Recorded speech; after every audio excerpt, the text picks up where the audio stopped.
Right,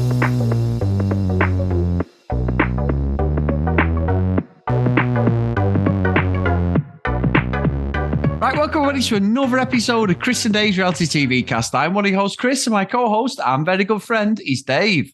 Hey there, Chris, and hello to our listeners out there. Welcome to Chris and Dave's Reality TV Cast. It's like Groundhog Day. Fucking here again.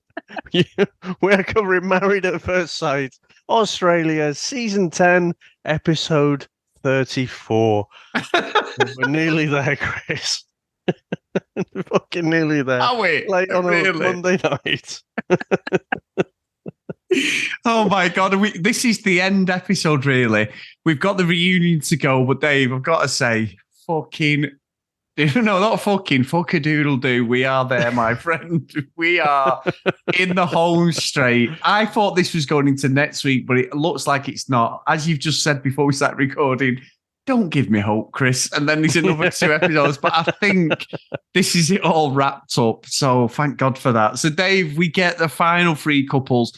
A little bit interesting this episode because we spent so much time in yesterday's episode on the 2 couples. And then you've got 3 couples. And it was very odd episode. I mean, it went from like, so we've got Evelyn, Rupert, Tani, Ollie, Cam, Lindell, and we've got like a lot of it was spent on like Tani and Ollie, really, wasn't it? Like their relationship, everything about them. But the first couple who basically, decided that they're going to stay together was Evelyn and Rupert. And I've got to say, Dave, it was probably one of the quickest decisions we've ever seen on maps.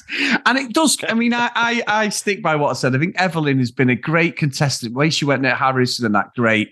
But she was never going to be with Rupert. She's done reality TV. She was always going to bin him off.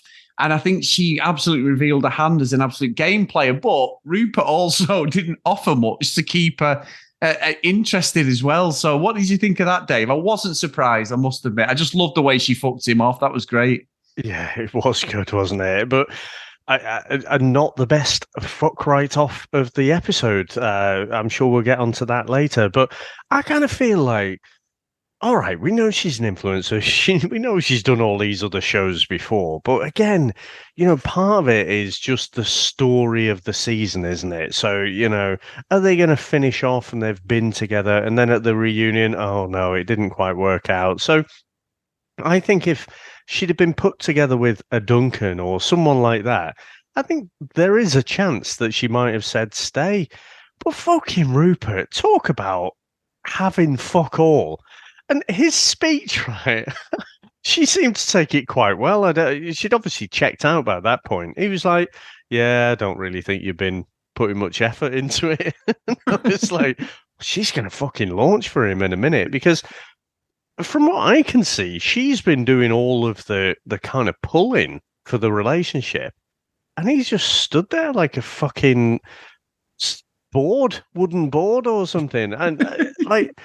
I have to say, I thought he looked quite dapper in the old blue suit. I thought he spruced up quite well. But, again, in terms of what comes out of his mouth, it's just fucking atrocious. So, yeah, she gets to, like, bin him off. But, I mean, because we weren't really that invested in this couple, I didn't really feel that much at the moment. But, I think Rupert's one of these, we see these characters who pop up on all these different reality TV shows because they're reality TV gold.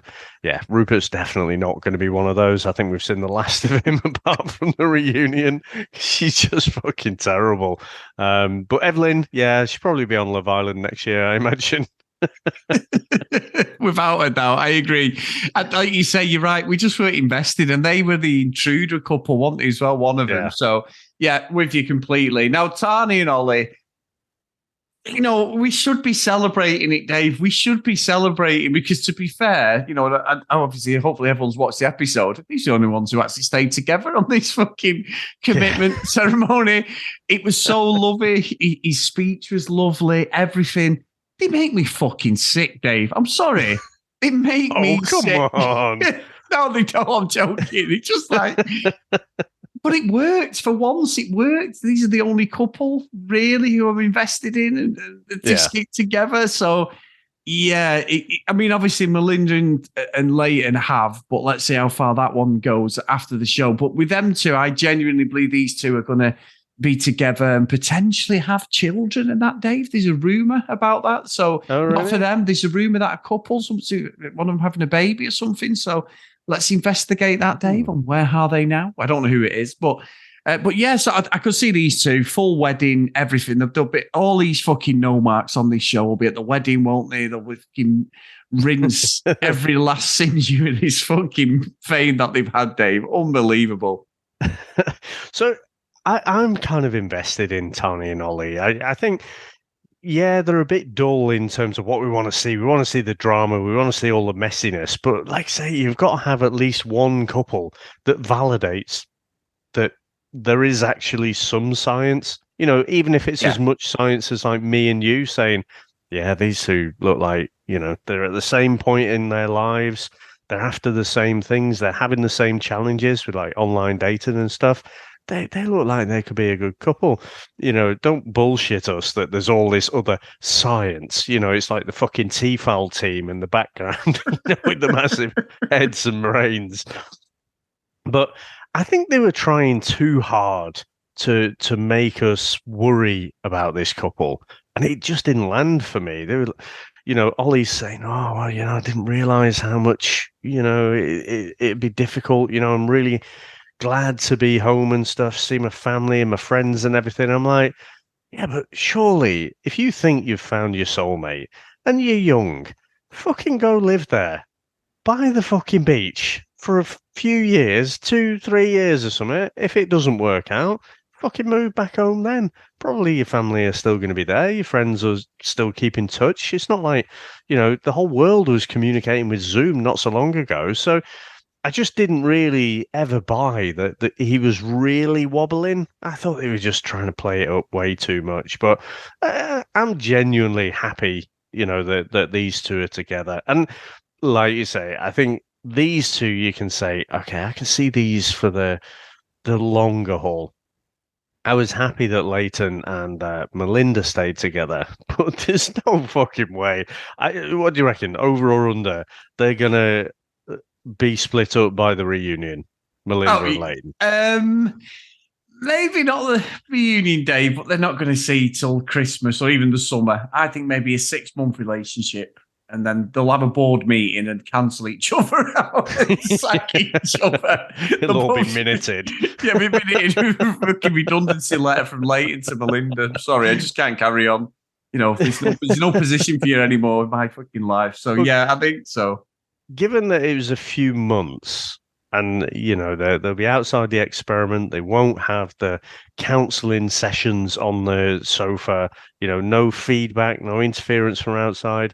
I'm going to predict that they'll have split up by the reunion, them two. But Tony and Ollie will still be together.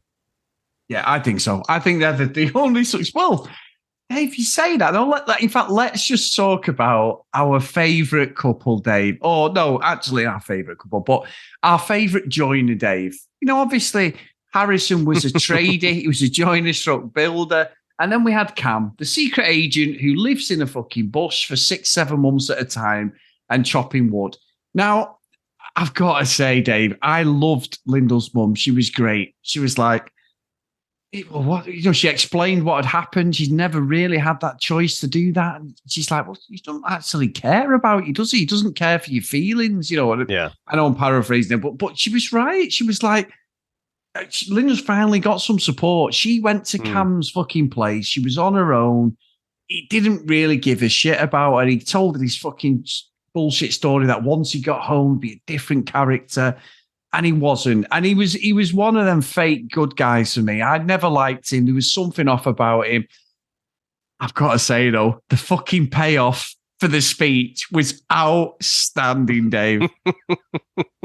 It was great, wasn't it? And you see him again, just right when they're still together, in the hotel room and whatever. And he's saying he just doesn't have a clue what he's done wrong. He's saying, no, I'm not falling in love with you. So, what's your fucking problem? Yeah. And, you can see he just cannot fucking get it. And think I did predict, Chris, that Lyndall would be the one to break it off.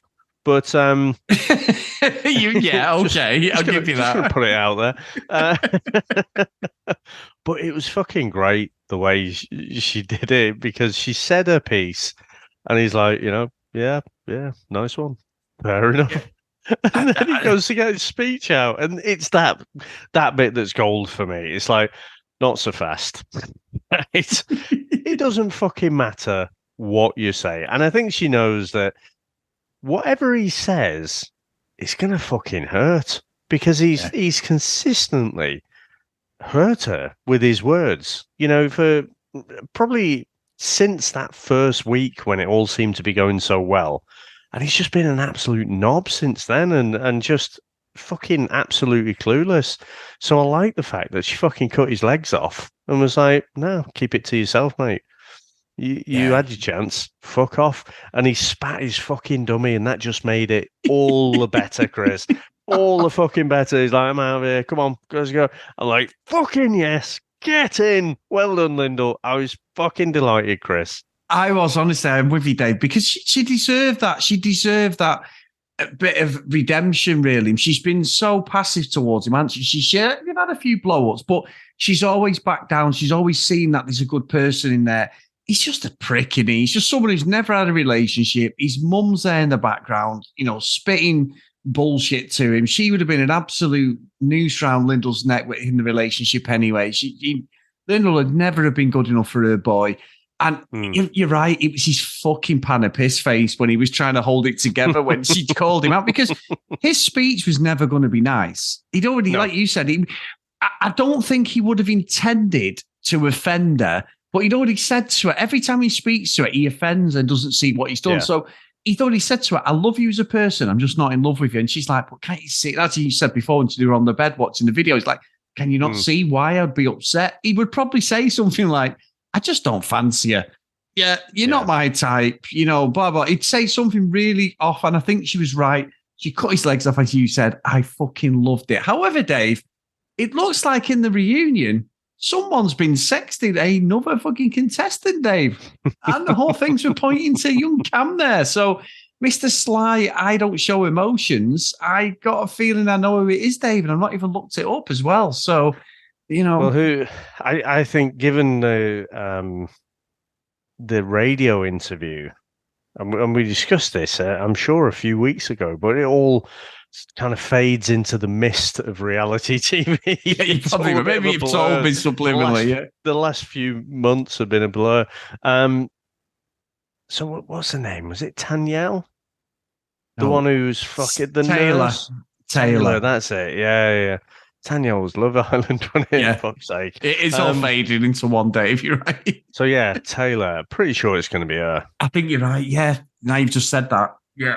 I thought it was on some fucking... What are you thinking? No, I was going to say Taylor. I'm thinking of fucking... maybe subliminally, I'm thinking I'm some fucking Mystic Meg. R.I.P. by the way. I'm pretty sure I told you. You told me. I think you told me. I'm trying to take that as a reality radar prediction, but it's actually just...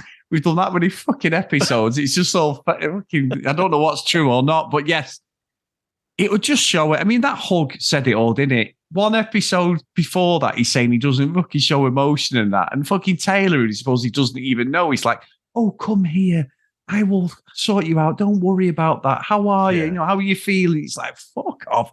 I don't believe for a minute, Dave, that this guy is going to go off for 6-7 months at a time after he's been on this show.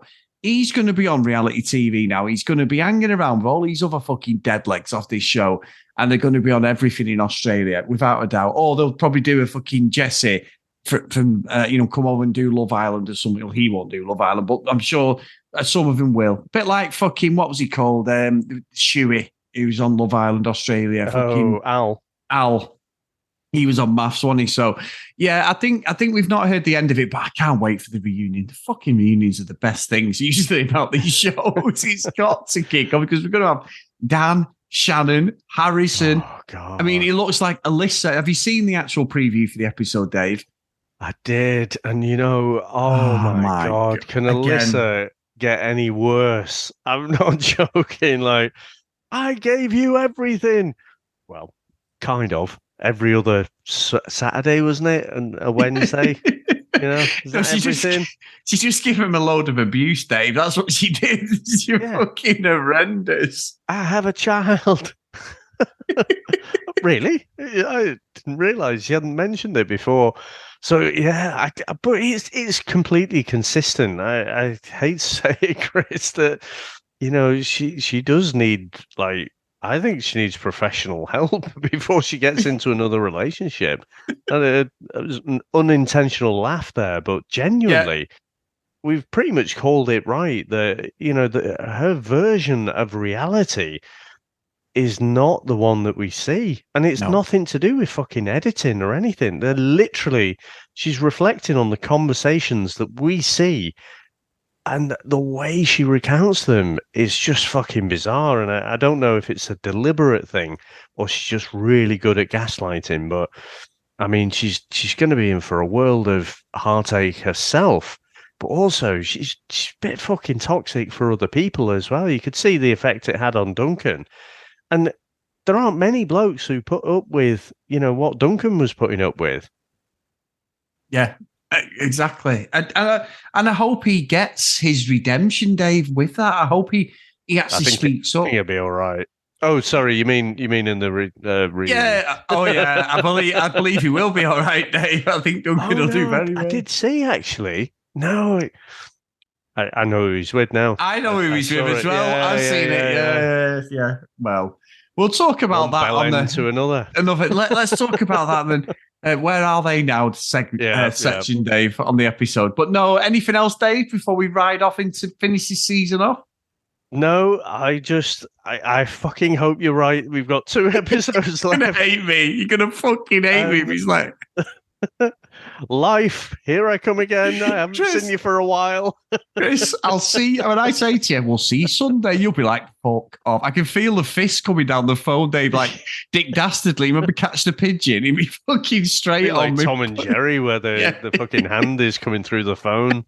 Give it the old strangle move. Fucking punch him in the face. Yeah, that's the one. Anyway, thank you, everyone. These last few months, it's been 3 months of just reality TV, either twice a day. Then we put, we're away from it's once a day. And I know Maths is on every night, but this has been a great experience again, but one that we need a rest from, Dave, because I love doing all this stuff. I love watching it, everything. But yeah, we need our life back just slightly, Dave, before we jump in. So we're going to have a bit of a break for a week. So thank you, everyone. If you want to email us, whatever you think of Love Island or Maths, send them in, guys. cdrealitycast@gmail.com. Follow us on social media @cdrealitycast. Please go to Facebook, Chris and Dave's Reality TV Cast. Come and join us over there as well. So the roll call of honour is Larissa, Helen, Alex, Macy, Nicholas Schmave, Emma, Fiona, Cassie, Megan, Katie, Maggie, Kristen, Zoe, Gillian, Keith, Helen, Brianna, Chloe, Noreen, Libby, Katie, Dee Dee, Susan, Hennessy, Lauren, Lucky Lulu Green, and Ken Gustafson. So thank you so much, guys, for all your support. Amazing support. And thanks for sticking with us through all this. It's such good fun and such great chat over on Facebook, as I said before. The message chat stuff's great. All the spoilers are in there, so just bear with it, guys. But it's so good. The community's active and the front pages. Again, massive thanks to Tom and Charlie for posting all the episodes as well. Absolutely, mate. Well, thank you very much, sir. And thanks to all our listeners and supporters out there. We'll speak to you next time. Bye.